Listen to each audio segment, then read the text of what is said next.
Altares, parte 4. Y en este día, en esta predicación o en este estudio, quiero dividirlo en dos para tener un poco más de programado lo que voy a compartir. Y la próxima semana ya estaríamos terminando con este estudio. Y como les dije en audios o estudios anteriores, de que lo estudiemos en forma consecutiva, one after the other one, para que lo podamos entender y comprender este tema que es tan importante de tenerlo presente. Ok. Terminamos la semana pasada hablando acerca, describimos una de las diosas en el tiempo de Israel, que fue una de las diosas principales de aquel tiempo, y cómo vimos de que inclusive los mismos israelitas, los judíos, adoraban a esta diosa. Entonces nos quedamos describiendo a esa diosa, y en esta oportunidad quiero simplemente mencionar o tal vez dar una pequeña reseña de dos dioses principales más que hubo en aquella oportunidad, aparte de las 240, 235 deidades que en el pueblo de Canaán adoraban. Y como nosotros sabemos, el pueblo de Israel conocía solamente al Dios de Abraham, el Dios de Isaac y el Dios de Jacob. O sea que es un solo Dios. Este es el Dios que Israel conocía, pero cuando llegaron al pueblo de Canaán, a la tierra prometida, se encontraron con tribus y civilizaciones que tenían cientos de otras deidades. Y cuando el pueblo de Israel llegó a estos lugares, entonces ellos empezaron a adoptar a estas deidades, a estos dioses, a estas imágenes, y es algo que Dios les mandó al pueblo de Israel que no lo hagan. Que no lo hagan porque si no serían destruidos. Dios lo hizo con la convicción, porque Dios, el Dios de Israel, es el Dios verdadero. Y eso a nosotros, como ya lo he mencionado en oportunidades pasadas también, de que para nosotros es un gozo de poder saber de que conocemos al Dios verdadero. Cuando esto llegó a mi espíritu, porque uno lo puede escuchar muchas cosas, pero a veces uno no lo puede entender. Y cuando yo me di cuenta de esto, de que de que Israel conoció al Dios verdadero en millones o cientos de miles de dioses que existen el día de hoy en la tierra. Entonces, esta es la razón por la que Dios les manda al pueblo de Israel que tengan cuidado y que destruyan todas estas imágenes, estos dioses, inclusive a las personas que viven en aquel lugar, que los saquen de ese lugar, porque Dios les ha dado a Israel ese territorio. Y Él quería de que los sirvan a Él y a Él solamente. Pero desafortunadamente, o con mucha tristeza lo decimos, de que el pueblo de Israel no hizo caso. Fueron desobedientes, y le voy a decir desobedientes hasta lo sumo. Entonces, vimos la semana pasada uno de los principales dioses o imágenes que el pueblo de Israel empezó a adorar y a hacer y a tenerle culto era esta diosa de Asera. Hoy es también conocido como Asherah en inglés, o Astaroth en español. El otro el otro Dios principal que había en aquel tiempo, y yo le voy a decir, estos dioses todavía existen hasta el día de hoy, pero en una forma más oscura, pero siguen manifestándose. Tal vez lo podamos ver esto la próxima semana. Pero ¿cuál era este otro Dios que los cananeos adoraban? Y está pues en los libros del Antiguo Testamento, está en los libros del Nuevo Testamento. Yo voy a leer algo que yo he encontrado esta información. No estoy leyendo la Biblia, vamos a leer la Biblia en un momento. Pero este otro Dios era el Dios Baal, B-A-A-L. Este Dios Baal, lo voy a leer esto, significa amo o señor. Según la mitología cananea, Baal era el hijo de El, E-L, el dios principal de Asera. El dios principal y Asera, la diosa del mar. Baal era considerado el más poderoso de todos los dioses, eclipsando a él, que fue visto como débil e ineficaz.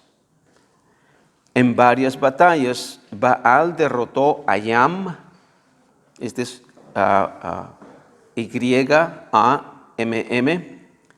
el dios del mar, y a Mot, el dios de la muerte y del inframundo. Las hermanas compañeras de Baal eran Astoret, una diosa de la fertilidad asociada a las estrellas, y Anat, una diosa del amor y de la guerra. Los cananeos adoraban a Baal como el dios del sol y el dios de la tormenta.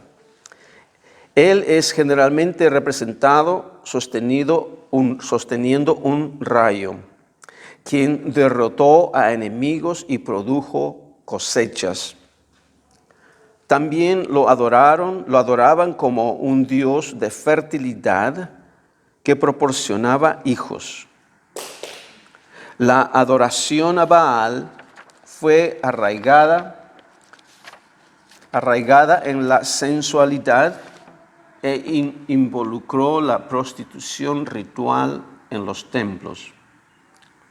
A veces, apaciguar a Baal requería sacrificios humanos, generalmente el primogénito de la persona haciendo el sacrificio. Eso está en Jeremías 19:5.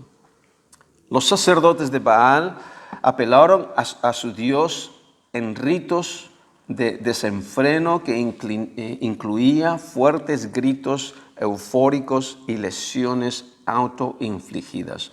Esto como lo vimos la semana pasada cuando leímos en Primera de Reyes 18 el encuentro entre el Dios de Israel y los Baales cuando Elías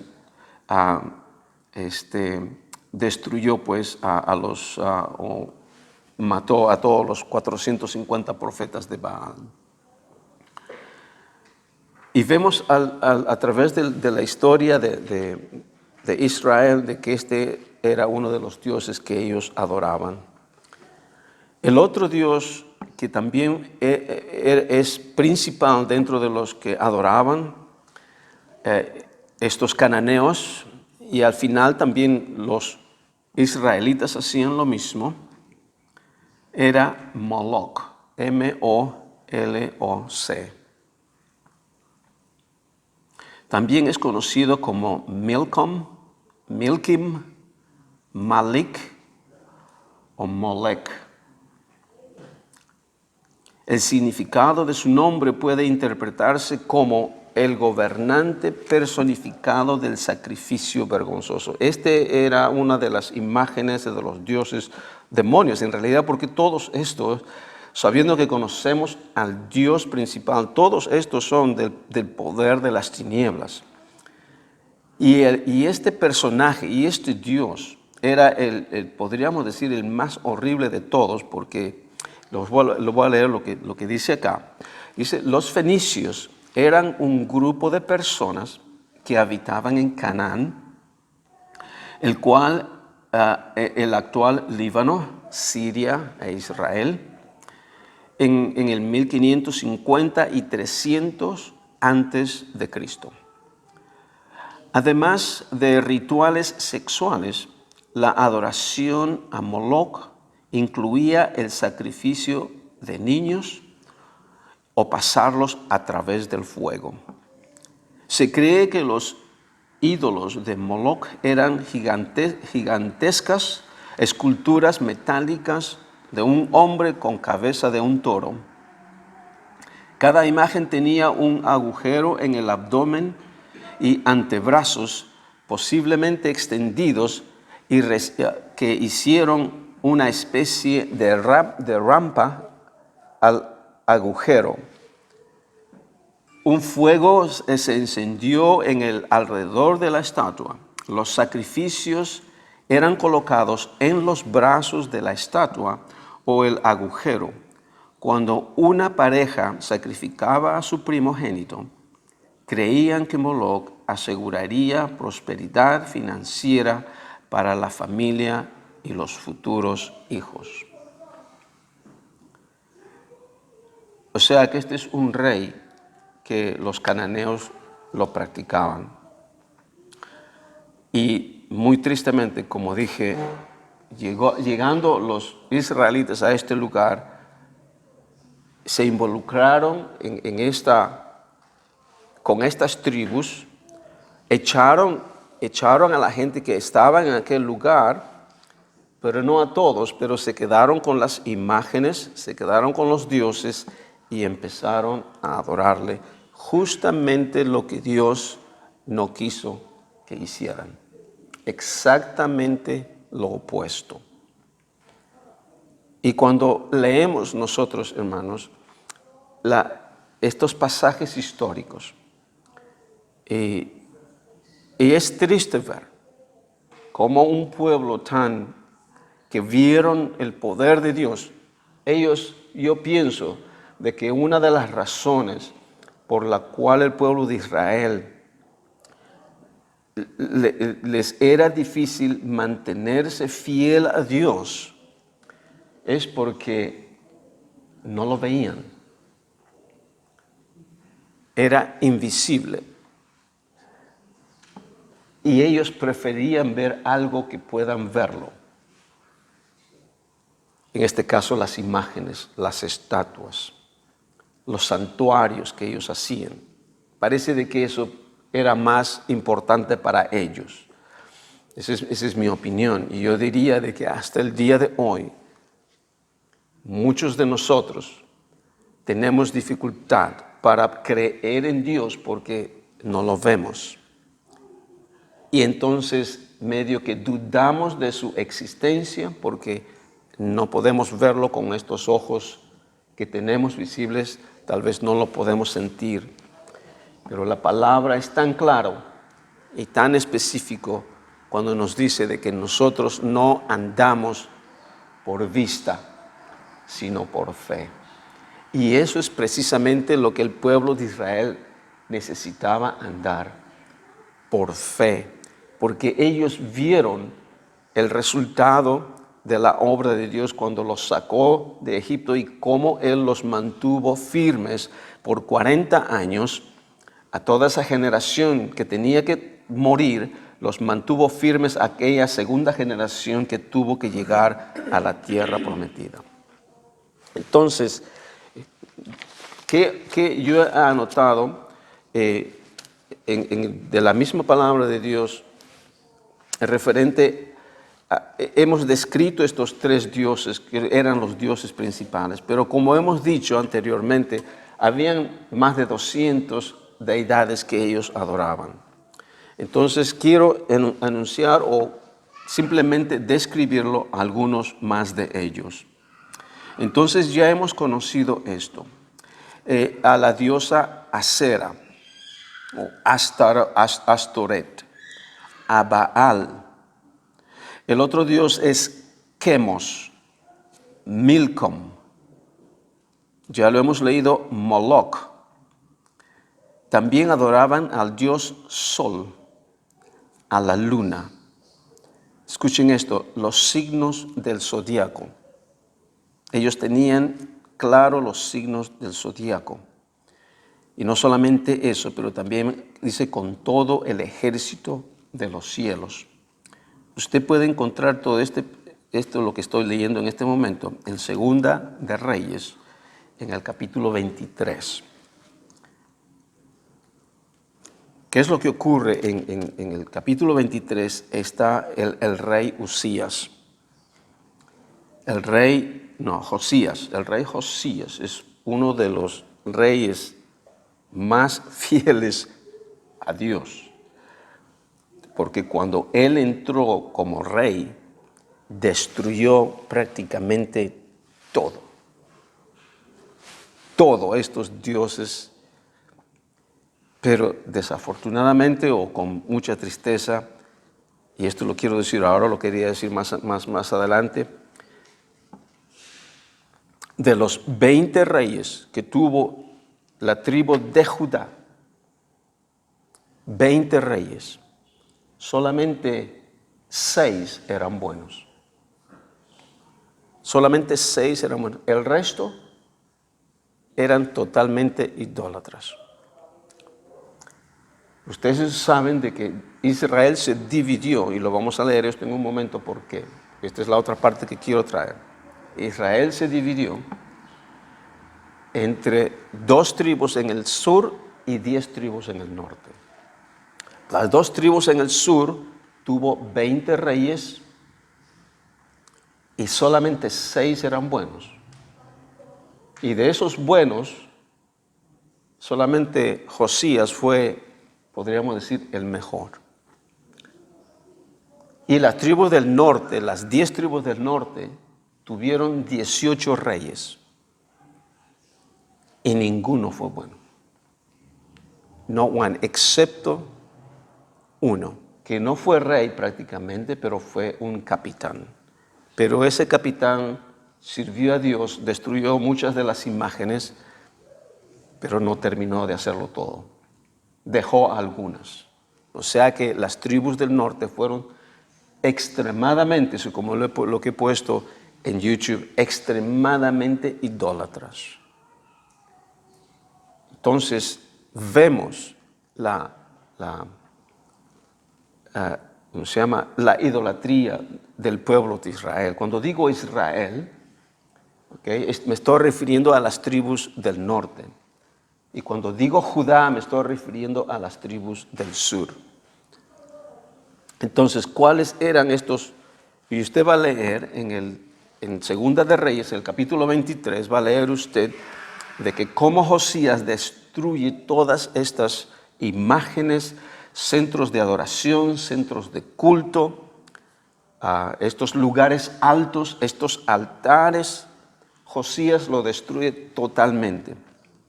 Para continuar con esta lista de estos lugares altos o altares, o sea que ellos conocían también el zodiaco, como se conoce hasta el día de hoy como el horóscopo.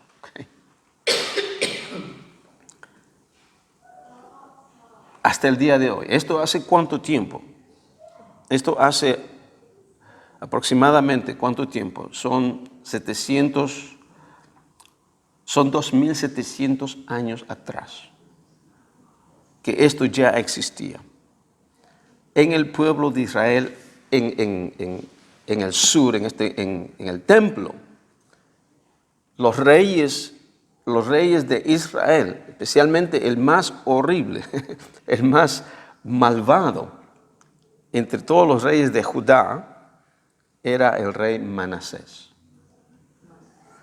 Este rey Manasés llegó hasta tal extremo de construir dentro del templo, dentro de la casa de Jehová, como dice la palabra, construir centros, lugares de prostitución idolátrica.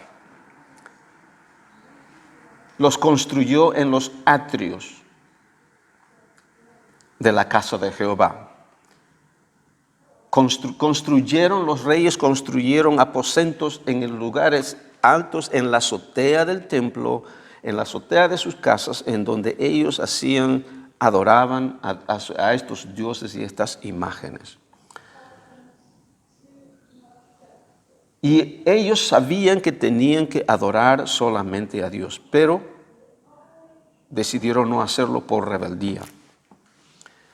Entonces, cuando entra Josías, destruye todo esto, porque aquí adoraban a esto, principalmente a estos 3 dioses, más las otras deidades que ellos tenían, los cananeos, pero que los israelitas habían adoptado.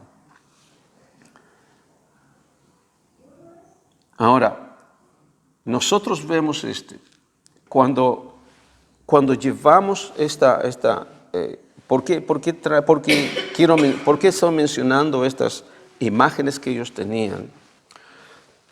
Y cuando vemos el ejemplo de ellos, porque acuérdense, nosotros empezamos en el segundo audio, en el segundo vídeo, dije de que estaba estudiando en Primera de Corintios, en el capítulo 10, en donde Pablo le dice a los corintios, le dice, las cosas que ocurrió con el pueblo de Israel son un tipo de lo que nosotros éramos. En la traducción normal, como ya lo he explicado ahí, dice de que era un ejemplo para nosotros. En realidad sí es un ejemplo, pero no es un ejemplo para uno, sino es el ejemplo de uno, de nosotros. ¿Cómo éramos nosotros? Dice Pablo al pueblo, a la iglesia de Corinto. Entonces, estos ejemplos estos hechos históricos reales que ocurrió en el tiempo de Israel, no estarán ocurriendo en su misma magnitud el día de hoy, pero en una forma oscura, en una forma clandestina sí siguen ocurriendo. Pero en este tiempo lo vemos en diferente forma. Entonces, ¿qué es lo que ocurre? Por ejemplo, y con esto quiero ser lo más real posible, porque pienso de que la mayoría de nosotros tenemos un trasfondo católico. Tenemos un trasfondo católico y venimos de esa religión. Entonces, con cierta conocimiento, yo les puedo decir esto, de que venimos de ese trasfondo en donde había mucha idolatría. Y si usted se va a los países de donde nosotros venimos, pues hay idolatría por todo lado. Absolutamente idolatría. Y quiero ser más específico cuando, por ejemplo, hablamos la semana pasada de tener imágenes en nuestras casas. Imágenes hechas labradas de palo. Imágenes que representan, a veces uno sin darse cuenta, algo que tiene una influencia espiritual en nuestras casas. Estatuas. Nosotros que venimos con un trasfondo católico, pues hay algunas familias, yo nunca lo he tenido, pero es muy posible de que muchos lo tengan. Y para los que me escuchan, se los digo en todo amor, si es que hay alguna imagen o una estatua de María en su casa, ese es un ídolo. ¿Okay? Ese es un ídolo. Escuchen, yo digo específicamente María, no digo Virgen María. ¿Por qué no digo Virgen María? Porque María ya no es virgen. Ella fue virgen en la concepción cuando concibió a nuestro Señor Jesús. Pero una vez que concibió a Jesús, ella dejó de ser virgen y ella tuvo más hijos con José. Entonces, el simple hecho de llamarla Virgen María todo el tiempo está mal, porque ella en realidad fue la madre de nuestro Señor Jesucristo. O sea que ella es María y ella está en la presencia de Dios. ¿Okay? Algunas familias pueden tener a María, pueden tener algunos santos en sus casas. Todo esto uno dice, no, esto no, yo no adoro eso. La situación es que cuando vamos en el Antiguo Testamento, lo que estamos estudiando, Dios les dio instrucciones claras al pueblo de Israel que se deshagan de todo esto, porque hay algo atrás de estas imágenes, aunque uno no lo adore. Podría contar yo testimonios de lo que han ocurrido cuando he ministrado en diferentes personas o hogares, pero no quiero hacerlo porque nos vamos a extender en el tiempo. O sea que voy a leer rápido estos ejemplos, ¿ok? Si alguno de nosotros está envuelto en esto o lo está practicando, es simplemente, ¿cómo se llama? Como se dice en inglés, it's not on. ¿Ok? It's not on. Entonces, si tenemos imágenes, mis hermanos, en nuestras casas, ya sean de estatuas, si es que usted se ha ido a un país a visitar a una isla, cualquier lugar y usted ha encontrado algunos artefactos, algunos artes de aquella cultura y los ha traído en casa, pide el discernimiento de sí. Ahora yo no digo de que todo lo que ha traído es malo o es maligno. El Señor le va a dar el discernimiento. Pero si hay alguna estatua, alguna cara de madera, una imagen de madera o cualquier otra imagen, pida la guianza del Señor si realmente es algo que usted tiene que tenerlo en su casa. Yo le digo, como le dije la semana pasada, nosotros en mi casa no tenemos nada de eso. Nosotros limpiamos nuestra casa años atrás. ¿Ok? Si usted tiene alguna estatua de Buda, ¿ok? Ese es un ídolo. Ornamentos artesanales. Si usted continúa todavía leyendo el horóscopo, si usted está envuelto en leer las palmas de sus manos, o sea, la quiromancia, ese tipo de influencia, yo le voy a decir, aquí hay una amiga que hace tiempos que no lo veo y está especializada en eso y se va en diferentes partes de diferentes festivales aquí en Canberra y tiene su establecimiento en donde ella lee las palmas y muchos sudamericanos van ahí porque ella es de Sudamérica y es muy triste verla. Cualquier persona que está involucrada en adivinación, la Ouija, por ejemplo, ustedes conocen lo que es la Ouija, el Ouija board. Todas estas cosas tienen influencias espirituales. Yo lo conozco porque antes de conocer a Cristo, antes de venir a Cristo, cuando estaba en mi país, yo he visto cómo esto opera y he formado parte de esto cuando estaba en aquellos años. Y uno puede darse cuenta de lo malvado y de lo idólatra que es ahora si lo estamos practicando. Si hay, por ejemplo, alguien que está llamando a los muertos, comunicación con los muertos. Por ejemplo, la santería es muy conocido en nuestro país. Son brujos en realidad, eso es brujería, que utilizan la Biblia, utilizan los santos, utilizan la imagen de nuestro Señor Jesucristo para hacer todos sus rituales. Todo esto tiene la apariencia de piedad, como dice la palabra, pero atrás de ello está toda la maldad y la oscuridad del poder de las tinieblas, el poder de Satanás. Curanderos, ¿ok? Curanderos. Yo sé de que en muchos de los que estamos acá conocemos esto, pero es muy posible de que hay alguien que me está escuchando o va a escuchar lo que estoy compartiendo ahora, tenga cierto contacto o todavía esté en esta clase de objetos y cosas en sus vidas. Por ejemplo, amuletos que tenemos, que tendemos a hacer, o sea, la patita ¿cómo dice? La patita del conejo. O tienen algún talismán de la suerte, todas esas cosas. Todas esas cosas no son nada bueno. La bola de cristal. Alguien tiene una bola de cristal, tal vez de adorno en su casa, no lo sé. Algunos les gustan leer el té, la suerte, leer el té. El otro es aquí en Australia, en los países occidentales, en Estados Unidos, es totalmente horrible. Celebran Halloween. De Halloween, eso ni decir, por ejemplo, en México, que celebran el Día de los Muertos, todas esas cosas. La lista continúa y continúa. Todas esas cosas, aunque uno diga, no, eso no, yo estoy en Cristo ahora, no tiene ninguna influencia a mí. Es cierto, no tiene ninguna influencia y poder sobre uno, si uno no está involucrado en eso. No tenemos por qué estar mezclado en eso.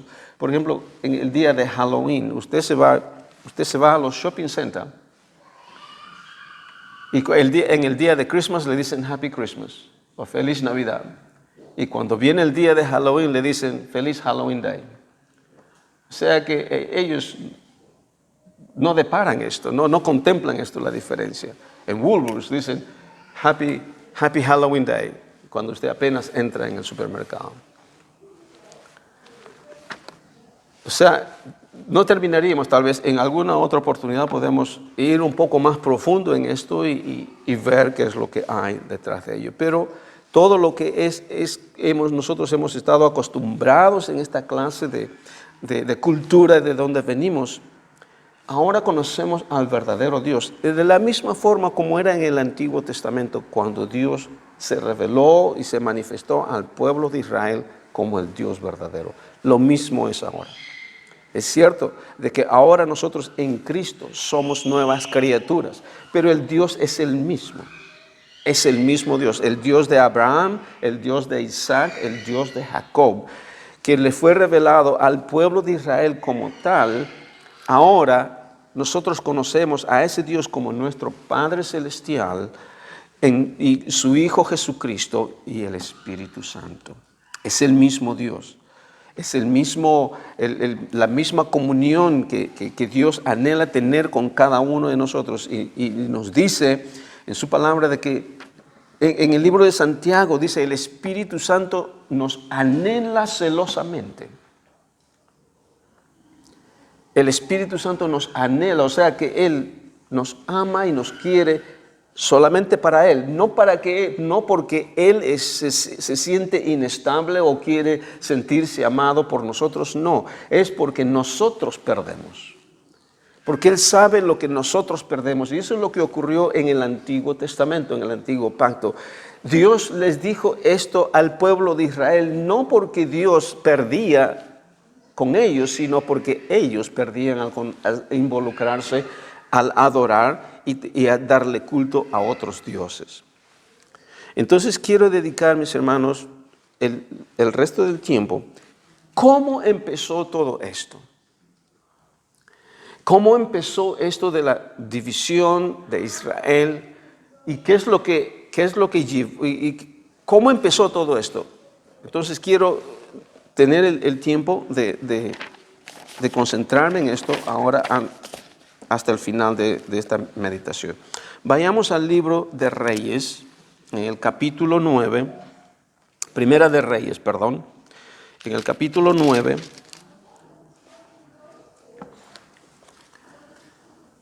Vamos a leer dos porciones, ¿ok? Primera de Reyes, capítulo 9, del versículo 1 al 10. Aquí ya ustedes saben de que Israel, en este pasaje acá, el rey Salomón construye el templo. Como ya lo hemos estudiado anteriormente, Dios en el tiempo de los 40 años, cuando Dios los tuvo en el desierto, Dios se manifestaba al pueblo de Israel en el tabernáculo. Y ese tabernáculo sirvió al pueblo de Israel por todo ese tiempo. Pero cuando llegaron a la tierra prometida, ya no hubo tabernáculo y por 450 años hasta que venga el templo. A Dios también lo adoraban y hacían culto y sacrificios en lugares altos. Pero esto se los permitió Dios por un tiempo hasta que el templo sea construido. Y sabemos de que David sintió en su corazón de construir el templo. Pero Dios le dijo, no construyas, porque tus manos están llenas de sangre porque has sido un hombre de guerra. Entonces le dice, más bien tu hijo lo va a construir. Entonces Salomón, el rey Salomón, construye el templo. Y sabemos la historia de Salomón, de que Dios le dio sabiduría a este hombre.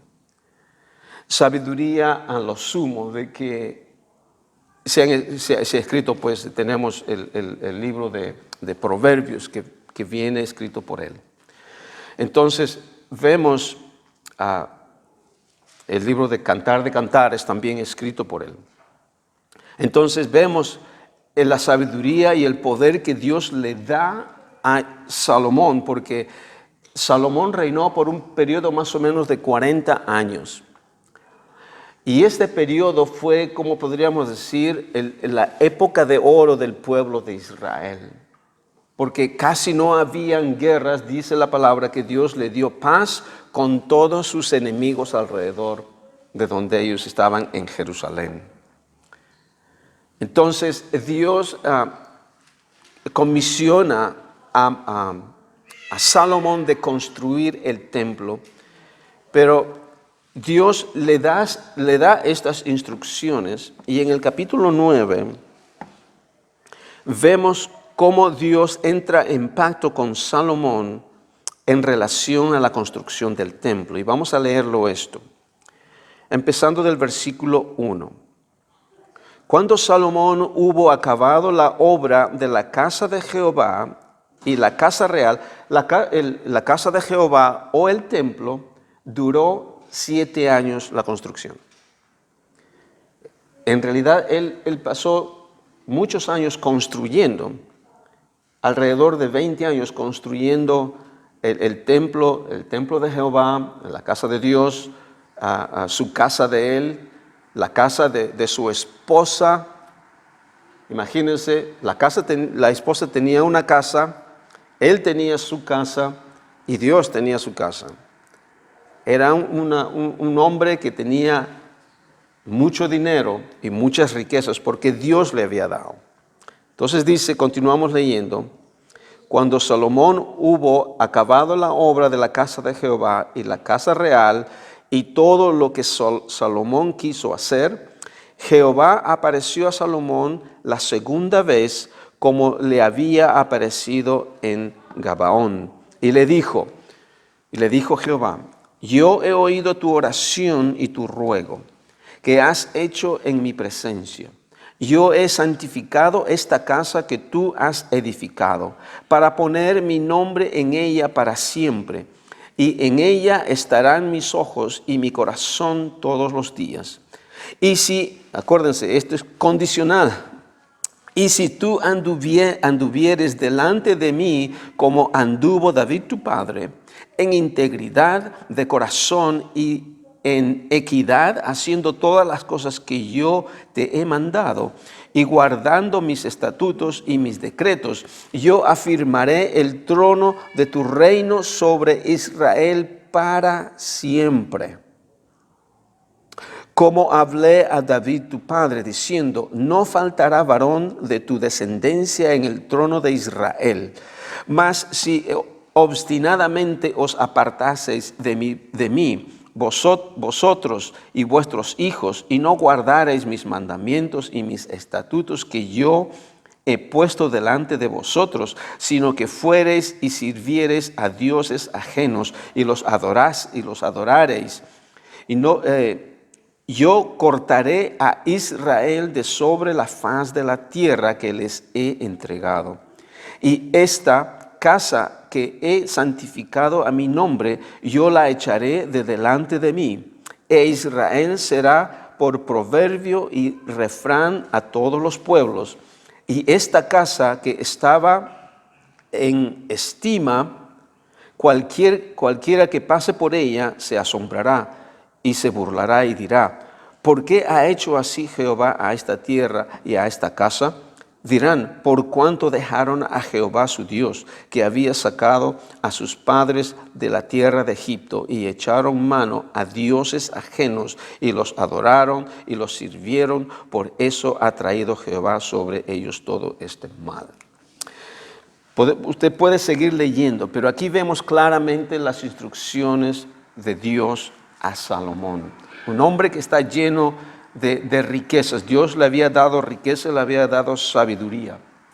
Tanta sabiduría que cuando vino a visitar la reina de Etiopía, Shiva, la reina Shiva, y vio todas las riquezas, dice de que a ella no le quedó espíritu en ella de ver de la sabiduría que este hombre tenía y de las riquezas y de la prosperidad con que le había dado Dios. Tremendamente este rey. Pero, como sabemos nosotros, mis hermanos, conocemos la historia, Salomón no obedeció a Dios. A pesar de todo este tiempo, y el templo era uno de los edificios más espectaculares y maravillosos, en realidad de toda la historia, porque estaba bañado de oro por adentro, todos los ornamentos eran de oro, era inmenso el templo, y se dice de que no hay ningún edificio que haya sido construido o que tenga el mismo valor que aquel templo. Entonces, ¿qué ocurre con Salomón? Las riquezas. El problema de Salomón, el cual no existió con su padre David. El problema de Salomón es de que él empezó a ver afuera del reino de Dios, afuera del pueblo de Israel lo que le había dado. Y dice en el versículo 1 del capítulo 11 de Primera de Reyes. Pero el rey Salomón amó, además de su hija de Faraón. Ahí ya tenemos el primer problema de Salomón. Salomón sabía del mandamiento que Dios le había dado a él. Y lo que primero hizo él es casarse con la hija del faraón de Egipto. Primer paso. Mal paso. Mal paso porque sabemos de que Egipto no conocen a Dios. Y esta mujer habrá sido hermosa, habrá sido muy bella exteriormente. Y ese es el problema de que muchos hombres caen porque es muy bella, pero en realidad no conocen lo que está por adentro, porque la verdad y lo que significa esa persona está acá y está acá, no está en lo exterior. Es bonito ver una mujer que es bella y muy hermosa, pero ¿qué hay de su corazón? ¿Qué hay de su vida? Y esto es lo que vio el rey Salomón en esta hija del faraón. Habrá sido muy hermosa, no sabemos, no tenemos su fotografía. Pero Salomón lo conocía, ya habrá tenido que ser una de ellas. Y él se casó con ella. Y ese fue el primer paso. Su primer paso absolutamente malo. Y es por eso le digo... Pues es por eso que el Señor nos pide en su palabra, ahora en el Nuevo Testamento, dice, no te mezcles con yugo desigual. No te cases con alguien que no conoce a tu Dios. Puede conocer a otros dioses, pero no te cases con ella o no te cases con él. Eso es yugo desigual. Porque uno va por la apariencia y dice, no, pero si yo me caso, yo le voy a hablar a ella para que ella llegue y conozca al Señor. Eso es una mentira del enemigo. Porque usted no sabe si realmente eso va a terminar, o uno va a terminar con ella, lo que ocurrió con el rey Salomón. Ella fue más poderoso que el Dios de Salomón y lo arrastró a ella. Entonces empezó con esto el rey Salomón. Yo me pregunto, el Señor le dio tanta sabiduría a este hombre, pero no tuvo sabiduría para escoger a su esposa. ¿Qué ceguera? Yo pienso de que el enemigo está atrás de ello. Entonces, pero eso no fue solo para Salomón, que no solamente su esposa, y dice, y muchas mujeres extranjeras. O sea, tenía su esposa, pero también tenía muchas mujeres extranjeras. O sea que ahí él estaba en desobediencia y aparentemente se le permitía que él tuviera muchas mujeres. Pero muchas mujeres extranjeras, ese es el problema. En comparación con su padre, David, él tenía, no menciona de que había una sola esposa, así como Faraón tenía una esposa, la hija del Faraón, perdón, como Salomón tenía una sola esposa. Pero la palabra no nos dice de que David tenía una esposa, él tenía muchas esposas, pero todas eran judías. Todas conocían al Dios que él conocía. Él tenía muchísimas esposas y concubinas. Pero él fue íntegro en mantenerse firme y fiel a la palabra de Dios, de que no vayas y te mezcles y te juntes con otras de otra religión, de otros dioses. Entonces, pero el rey Salomón hace precisamente esto. Escuchen. Y a muchas mujeres, lo voy a leer nuevamente, pero el rey Salomón amó, además de la hija de Faraón, a muchas mujeres extranjeras, a las de Moab, a las de Amón, a las de Edom, a las de Sidón. Parece que todo está esto en Don. Y él estaba en el son de casarse con todas estas mujeres extranjeras. Y a las Eteas, gentes de las cuales Jehová había dicho a los hijos de Israel, no os llegaréis a ellas, ni ellas se llegarán a vosotros, porque ciertamente harán inclinar vuestros corazones tras sus dioses. Y es precisamente lo que ocurre. La relación que Salomón tenía con Dios, a pesar que se le había revelado Dios a él personalmente en 2 ocasiones, él no contempló eso, pero más se fue por lo externo y él vio la hermosura de las mujeres, de aquellas mujeres que venían de otros lugares. Dije, wow, yo me quedo con esto porque él tenía todo el poder de hacerlo. Y precisamente eso fue la perdición, pero escuchen, no solamente para él, pero para todo el pueblo de Israel. Las consecuencias que hay de una sola decisión son horrendas más allá en el futuro. Y uno no contempla y uno no se da cuenta. Y Dios sabe de estas cosas, Dios conoce de estas cosas y nos dice de no hacerlas, pero nosotros porque somos tercos y queremos hacer lo que queremos hacer, no, si no voy a hacer porque esto, X razones, pero el Señor sabe. O sea que no vayamos por lo externo, vayamos qué es lo que hay en el corazón. Entonces, esto fue la perdición, y yo les digo, fue la perdición en realidad de Israel, porque empezó con Salomón, empezó con sus decisiones, con su amor hacia estas mujeres, pero él fue hacia la mujer, él no quería los dioses, él quería las mujeres, pero estas mujeres tenían sus dioses. Y estas mujeres convencieron a él de que adoren a sus dioses. Y los convencieron cuando estaban en la intimidad en sus cuartos. Y el hombre pues se derretía por ello y dijo, bueno, entonces no tuvo escape. Era como un corderito que estaba ahí amarrado y no tenía más que hacer. Entonces dice, vuestros corazones tras sus dioses. A estas pues se juntó Salomón con amor. Escuchen, con amor. No había temor ahí, no había nada. Dice, con amor. Y tuvo 700 mujeres, reinas, o 700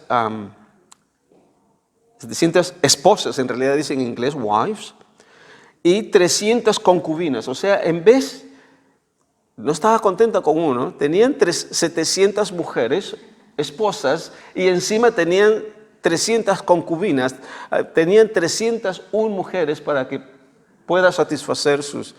Con razón de que este hombre vivía cansado todo el tiempo.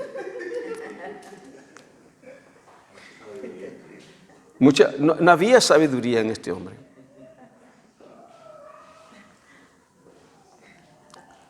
Pero la situación es de que todas eran extranjeras y no hizo caso a Dios. Y sus mujeres, escuchen esto, y sus mujeres desviaron su corazón.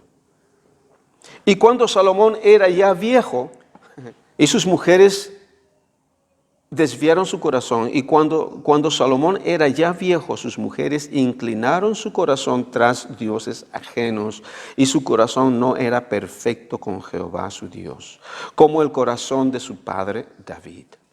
Porque Salomón siguió, escuchen, a Astoret, diosa de los sidonios, y a Milcom, al ídolo abominable de los amonitas, e hizo Salomón lo malo ante los ojos de Jehová y lo siguió cumplidamente, y no siguió cumplidamente a Jehová como David su padre. Entonces edificó Salomón un lugar alto a Chemosh, ídolo abominable de Moab. Estos son los que sacrificaban a los niños, a los bebés los sacrificaban, lo pasaban por el fuego. Ídolo abominable de Moab en el monte que está frente de Jerusalén. Y a Moloc, ídolo abominable de los hijos de Amón. Así hizo para todas sus mujeres extranjeras, las cuales quemaban incienso y ofrecían sacrificios a sus dioses.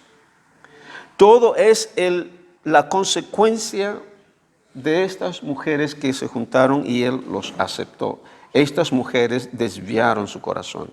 Entonces el versículo 9 dice: y se enojó Jehová contra Salomón por cuanto su corazón se había apartado de Jehová, Dios de Israel, que se le había aparecido 2 veces y le había mandado acerca de esto, que no siguiese a dioses ajenos, mas él no guardó lo que mandó Jehová.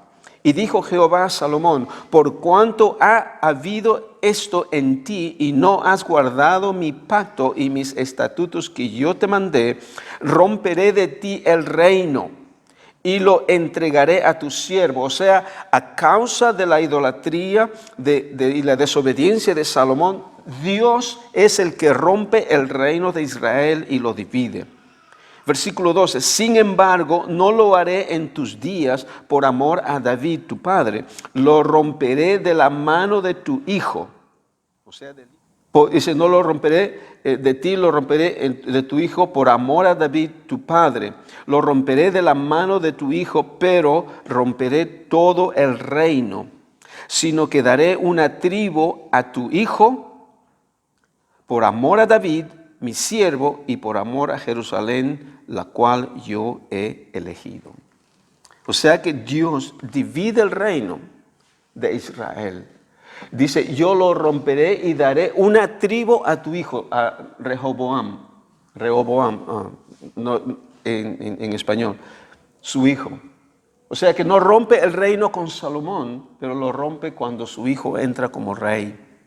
Y ahí es donde divide, le da un tribu, en realidad le da 2 tribus, le da la tribu de Judá y la tribu de Benjamín, para que se queden en Jerusalén, y las 10 tribus restantes salen de Jerusalén y se van a vivir al norte de Jerusalén. Y es ahí donde empieza, y lo mismo, y lo vamos a ver la próxima semana, cómo es que Dios también le da instrucciones a Jeroboam. Jeroboam es el líder que va a ser, o el rey que va a reinar estas 10 tribus en el norte. Y Jeroboam termina siendo aún peor que Salomón. peor que Salomón. Tal vez no tenía tantas mujeres como Salomón, pero tenían mucho más dioses, imágenes y templos que Salomón había construido. Y es por ello de que esas 10 tribus del norte, Dios destruye a las 10 tribus del norte cuando está el rey Oseas, el rey 18 de Oseas de las tribus del norte. Dios termina esas tribus, los termina por medio del pacto, covenantally, como se dice en inglés. He finished them covenantally. O sea, destruye el imperio de aquellas 10 tribus, pero mantiene todavía su relación con las tribus del sur, que es Judá y Benjamín. Y la situación es de que la tribu de Judá, a través de los años, se convierte en peor, la palabra lo pone, hace la comparación, la analogía de que las tribus del norte es una hermana y las tribus del sur es la hermana menor. La hermana mayor es tan idólatra que no tiene ni un rey que sea bueno.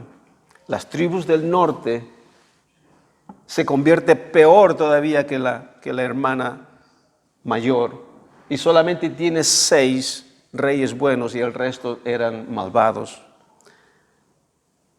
Pero Dios destruye a las tribus del norte en el año 721 antes de Cristo. Pero las tribus del sur, Judá y Benjamín, a pesar de que Judá es aún más malvado que las tribus del norte, llega un momento en que es más malvado, porque como leía anteriormente, de que construían estos templos en los atrios del templo de Dios. Estos centros de adoración, orgías que ellos hacían en el templo de Jehová. Tenían el descaro de hacer todo esto. Era tan idólatras, se habían convertido aún peor todavía que las tribus del norte. Pero Dios no los destruye todavía. ¿Por qué no destruye a la tribu de Judá? Porque de acuerdo a la profecía y la promesa que Dios le da a David, dice de que de él vendrá el Mesías. Y el Mesías viene por medio de la tribu de Judá. Y es por ello que Jesús es el león de Judá. Pero cuando llega el Mesías, una vez que ha llegado el Mesías, Él destruye esas 2 tribus. Y eso ocurre en el año 70 después de nuestro Señor Jesucristo. Y esa es la destrucción de Jerusalén, la destrucción de todo el pacto, la destrucción de todo el sistema religioso del pueblo, la destrucción de la relación de Dios con su pueblo Israel. Y como ya lo hemos venido estudiando esto, Él tiene que destruir esa naturaleza que tiene este pueblo de Israel, porque eso lo llevaba, como el ejemplo vimos, a Salomón, que llevaba aún mucho más a hacer cosas que Dios no le permitió, que le prohibió hacer.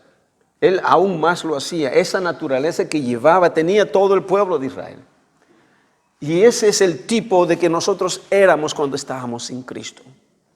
Esa naturaleza corrupta, esa naturaleza pecaminosa que nos llevaba a hacer esas cosas. Tal vez no vivíamos como el tiempo de Israel y no adorábamos, pero teníamos esa naturaleza que nos llevaba a hacer lo malo y lo malvado.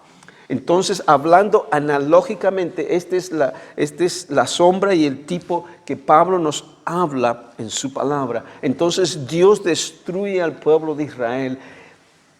O mejor dicho, como también lo hemos hablado, de esta esposa infiel, porque Israel viene a ser la esposa de Dios. Esta esposa es una mujer infiel, prostituta, como dice el libro en Oseas. Entonces él destruye, termina, la mata, ¿okay?, a esta mujer espiritualmente, covenantally. No los destruye físicamente, pero covenantally, ya no deja de terminar el pacto, lo destruye, y para que vuelva a resucitar nuevamente en Cristo. Y esta mujer, cuando resucita en Cristo, es una nueva mujer limpia, pura, sin mancha, sin arruga. O sea que esa mujer que era antes pecaminosa, corrupta, idólatra, muere en Cristo, en la cruz, y cuando resucita es una nueva mujer. Es el mismo pueblo, pero es una mujer totalmente nueva en Cristo Jesús. Y ahí es donde el pueblo gentil, donde nosotros entramos y Dios formamos parte de esta nueva mujer. Ahora la iglesia de Cristo es el reino de Dios. Ahora en Cristo Jesús todos vivimos, tenemos esta nueva naturaleza. La próxima semana vamos a terminar con esto y vamos a aplicarlo a nuestro diario caminar, a nuestra vida actual. Cómo es que pueden influenciar estas imágenes, estos dioses que hay en el Antiguo Testamento. Es muy posible que estén ahora en el Nuevo Testamento y nosotros no nos damos cuenta que estamos expuestos a estas fuerzas del enemigo que no nos permiten caminar en esta nueva creación que nosotros somos ahora en Cristo. Ok, mis hermanos, gracias. Pongámonos de pie, por favor, vamos a terminar ahí. Padre, te damos gracias en el nombre de Jesús por tu palabra. Señor, con tristeza recordamos estos hechos históricos de tu pueblo, Señor. Pero con gozo proclamamos el plan perfecto que tú ya tenías antes de la fundación del mundo, de tener una nueva creación por medio de tu Hijo. Gracias, Señor, que ahora nosotros por medio de Cristo podemos venir ante tu trono confiadamente, como nos dice tu palabra, por la sangre de nuestro Señor Jesús, por ese velo de su carne que ha sido roto.